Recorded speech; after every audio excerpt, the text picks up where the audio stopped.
Hello, welcome back to another one of my video on my ongoing series on the current comic book market. Um, in the last video, I mentioned about how the market is slowly gearing more toward the signature series yellow label, especially for the slab collectors. But beyond just the slab collectors, a lot of people I know are standing in line to have things signed by artists. That's why many of the convention are just packed with people standing in line to have things signed. That does not get slabbed, so it's just not everyone out there are getting things slabbed and graded by CGC. Sure, there is more of that than before, but there are also more of people that just want signatures on the books. Um, I don't know all the reasons for that trend, but for sure part of the reason of people that get the book signed and graded or the competitive aspect of collecting.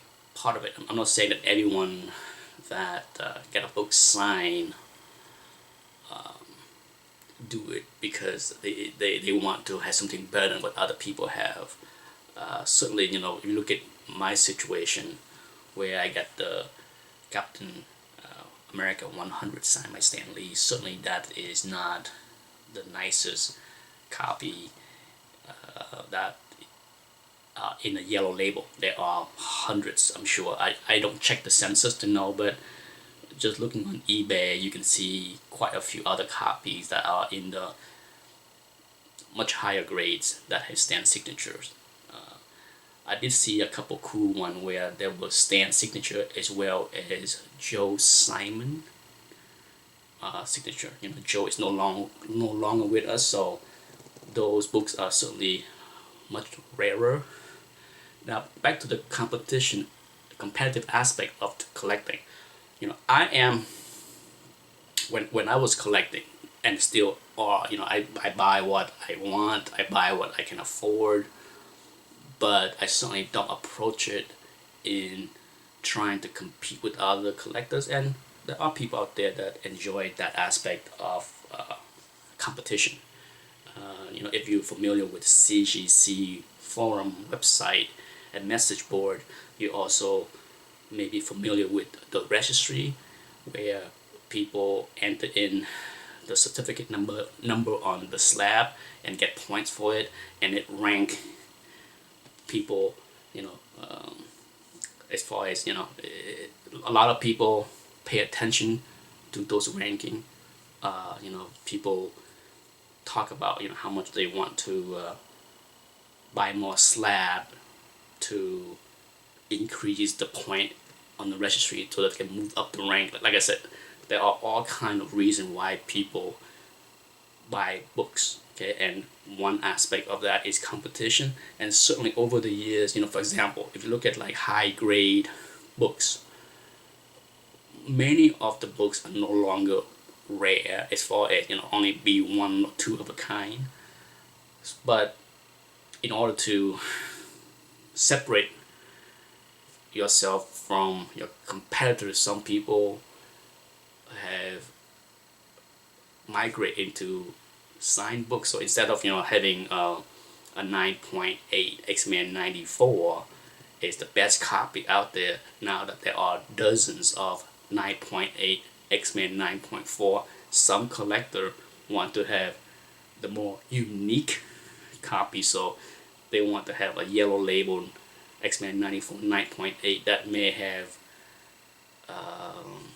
Chris Claremont signature and Stan Lee signature on it. So, and then of course somebody else will trump that with another 9.8 yellow label with Chris Claremont, Stan Lee, and I don't know, Jim Shooter. Like I said, or Lin Wayne.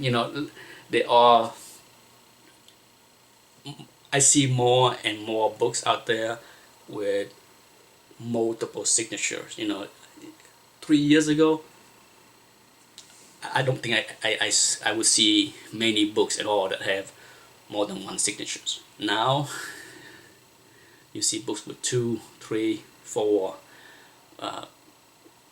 It's not uncommon these days to see books with two signatures. Compared to say 3 years ago. So the competitive aspect of the comic market has certainly fueled the trend of people buying, selling Yellow Label signature series. The other area of the market that has boomed in the last 3-5 years, it's been growing for quite some time, but I think more significantly in the last 3 or 5 years is the original art market. The big pocket has migrated, in my opinion, over to that area. Sure, having Amazing Fantasy 8.0 may be a big thing, but for some people having a lot of money, they prefer to go after not the best copy or the most unique. They are going after the only thing. Okay, so for example, you can rank, having a copy of X-Men 94 9.8 as having a pretty awesome copy, and only a handful of people in the world own a copy, or can't afford a copy, and then you trump that with a Yellow Label 9.8 copy. That trump that too. But can you imagine owning an original art to X-Men 94? That trump everything else. So the deep pocket, big player, going crazy after the original art market. And if you follow the original art market, as I have fairly closely the last 3 years, it is mind-boggling how much money is going for. We are amazed by, say, an Action 1 copy in high grade, like a 9. I think the highest Action 1 9.0 that went up for auction the last 2 years is a 9.0, and I think that went for, darn, I forgot the value, but maybe 2 million or more, something like that. Okay, which is insane money, but it's hard to believe that Todd McFarlane original art covers of Spider-Man can go for a couple $100,000, just one page. Same thing with Jack Kirby.